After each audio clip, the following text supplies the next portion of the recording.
कभी आपने ये बात सोची है कि उलझनें हमें उलझाती हैं या हम खुद उलझनों में उलझते हैं। नमस्कार, मैं आपका दोस्त मिश्रा विकास अपने चैनल इमोशनली एंड प्रैक्टिकली मैं आपका एक बार फिर से स्वागत करता हूं। हाजिर हूं मैं आपके सामने फिर से नई एक दिलचस्प स्टोरी के साथ में। अगर आप ऐसी दिलचस्प स्टोरियां सुनते रहना चाहते हैं तो हमारे चैनल को सब्सक्राइब जरूर कीजिए। वीडियो अच्छी लगे तो उसे लाइक कीजिए। ये कहानी है एक शिष्य और एक गुरु की।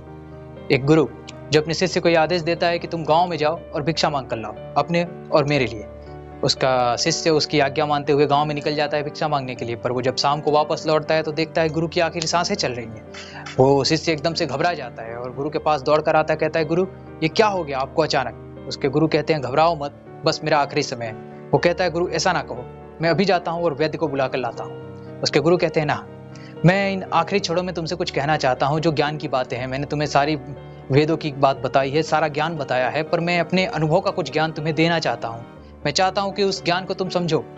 तो उनका शिष्य कहता है कि जरूर मैं सुनना चाहूंगा, पर मुझे लगता है कि आप बच सकते हैं। वो कहते हैं नहीं, अब मुझे पता है कि मेरी अंतिम घड़ी आ चुकी है। तो कहता है ठीक है गुरु, आप बताइए कि वो बात क्या है।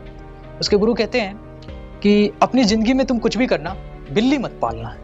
उसके शिष्य को लगता है ये कैसी बात है, इतने ऐसे अंतिम क्षणों में गुरु ये कैसी बातें कर रहे हैं कि बिल्ली मत पालना, ये कौन सी बताने वाली बात हुई। पर फिर भी वो अपनी गुरु की गंभीरता जानते हुए ये कहता है कि गुरु जी, अगर आप ये इस समय भी ये बात कह रहे हैं तो इसके पीछे जरूर ही बहुत बड़ा राज होगा। मैं ऐसा ही करूंगा, मैं अपनी जिंदगी में कभी कोई बिल्ली नहीं पालूंगा, और पर मैं ये जानना चाहता हूं कि इसके पीछे का कारण क्या है।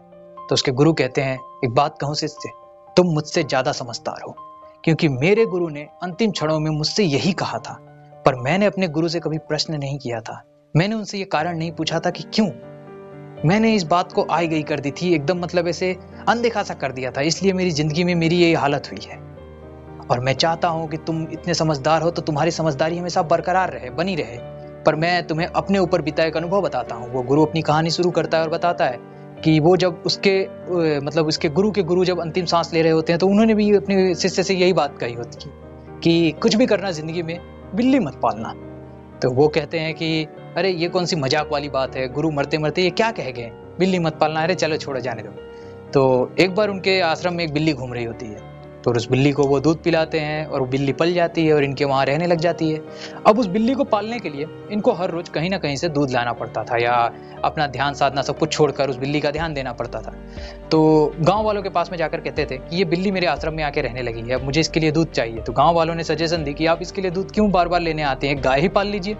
उनको लगता है बात तो सही है, तो वो गाय ले आते हैं और गाय से दूध निकालते हैं और उस बिल्ली को पिलाते हैं। पर अब गाय भी भूखी रहती है, अब गाय को खिलाने के लिए उनके पास चारा नहीं होता है। तो वो गांव वालों के पास में दौड़ दौड़ कर जाते हैं और कहते हैं गाय को खिलाने के लिए कुछ घास कुछ चारा दो। तो गांव वाले तो कुछ दिन तक तो ये चारा या घास देते हैं, फिर कहते हैं कि गुरुदेव आसपास की जो जमीनें हैं आप चाहे तो उसमें घास बो सकते हैं, चारा कर सकते हैं, लेकिन आप बार बार इस गाँव में दौड़ के क्यों आते हैं। गुरु को लगता है कि बात तो एकदम सही बोल रहे हैं। उसके गुरु उस गांव में के आसपास की जो जमीनें होती हैं, मतलब आश्रम के आसपास की जो जमीनें होती है, उसमें घास और चारे गाय के लिए बोने लग जाते हैं। अब उनका आधा समय गाय, खेती और इस बिल्ली के पीछे बीतने लग जाता है। उनकी ध्यान साधना सब कुछ टूटने लग जाती है या कम हो जाती है। फिर उन्हें ऐसा लगता है कि उनकी जिंदगी में अब कोई एक इंसान होना चाहिए जो उनका हाथ बटा सके।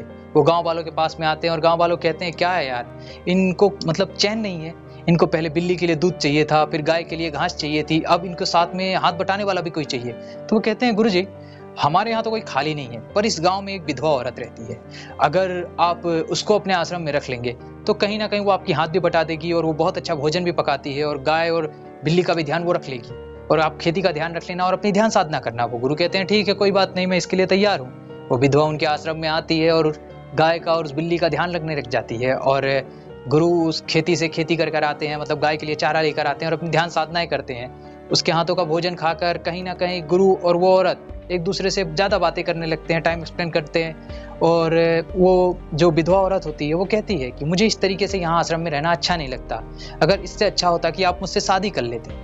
तो गुरु कहते हैं चलो कोई बात नहीं, मैं तुमसे शादी ही कर लेता हूँ। गुरु फिर शादी कर लेते हैं।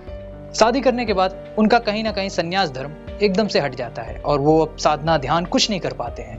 फिर उन्हें कुछ सालों बाद अचानक ध्यान आता है कि उनके गुरु ने एक बात कही थी कि अपनी जिंदगी में बिल्ली मत पालना। उस एक बिल्ली ने इनकी जिंदगी की सारी चीजें बदल कर रख दी थी।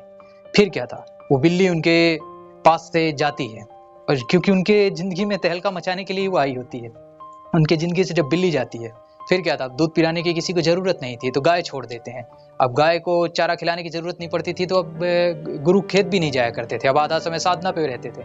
अब वो औरत के साथ कोई बात करने वाला नहीं होता है तो औरत भी बोर होकर वापस अपने गाँव लौट जाती है और गुरु वापस अपनी साधनाओं में लीन हो जाते हैं। यही सब का उनका पर्सनल वो जो अनुभव होता है वो अपने शिष्य से कह रहे होते हैं, और उनका शिष्य जो बहुत ही होशियार होता है वो तुरंत समझ जाता है कि गुरु इस बात को क्यों कह रहे हैं। इन अंतिम क्षणों के साथ गुरु उससे विदा लेते हैं और वो शिष्य ये बात को समझता है और अपनी जिंदगी में इस तरीके की कोई गलती नहीं करता है, क्योंकि उस शिष्य को ये बात समझ आई होती है कि वो असल में वो बिल्ली नहीं, वो असल में एक कामना होती है जो हमें कोई पालनी नहीं चाहिए। ये कहानी का एंड यही होता है। ये कहानी हमें ये बात सिखाती है कि हमें अगर अपनी ज़िंदगी में कोई टारगेट अचीव करना है या हमने अपनी ज़िंदगी में कोई लक्ष्य निर्धारित किया है तो हमें उस लक्ष्य निर्धारित करते समय जो हमारा टाइम स्पेंड कर रहे हैं उस लक्ष्य को अचीव करने में, तो उस समय हमें किसी चीज़ में उलझना नहीं चाहिए या किसी तरीके की कामना में उलझना नहीं चाहिए। जस्ट लाइक अगर मैं आज का एग्जाम्पल दूँ तो आपको लगेगा, अगर स्टूडेंट की एग्जाम्पल ले लें तो अगर उनकी एग्ज़ाम आने वाली है या वो एग्ज़ाम में कुछ अच्छा करना चाहते हैं और उन्हें लगता है कि बस चैटिंग करने के लिए क्या है यार, 2 बातें ही तो करनी है, कर लेता हूँ क्या जाता है। चैटिंग करने बैठते हैं और उनकी रात के 2 बज जाते हैं, फिर कहते हैं क्या है यार, 1-2 दिन तो एंजॉयमेंट चलता है। अब वो चैटिंग काफ़ी क्लोज हो जाती है, क्लोज के बाद वो चैटिंग मीटिंग में बदल जाती है और फिर वो सोचते हैं कि क्या है यार, एक बार मिलने जुलने में क्या हर्ज है। एक बार मिलने से, दूसरी बार मिलने से कई बार उनके अंदर गहरा रिलेशनशिप बन जाता है और उस रिलेशनशिप के कारण वो अपने टारगेट से जो अचीव करने वाले होते हैं उससे उनका ध्यान भटक चुका होता है। और फिर क्या, उस रिलेशनशिप के बाद में अलग होने पर, मतलब वो रिलेशनशिप टूटने पर उनके अंदर डिप्रेशन आ जाता है। सिर्फ एक चैटिंग का ख्याल उनके दिमाग में आया था और उनकी ये परिस्थिति हो गई। ये आजकल काफ़ी लोगों के साथ में हो रहा है और ये कहानी की सीख यही बात हमें दर्शाती है। तो अपनी ज़िंदगी में अगर आपने कोई टारगेट अचीव करने का लक्ष्य लिया है अपने मन में, तो कभी भी ऐसी एक कामना को अपने अंदर जन्म मत लेने दीजिए। ये कहानी आपको कैसी लगी ये हमें कमेंट बॉक्स में लिखकर जरूर बताइए। आपसे लेता हूँ आज्ञा, मिलता हूँ अपनी नेक्स्ट वीडियो में। बस जाते जाते यही कहूँगा कि लाइफ में सिचुएशन हो कितनी भी इमोशनली, बट आपका रिएक्ट होना चाहिए एकदम प्रैक्टिकली।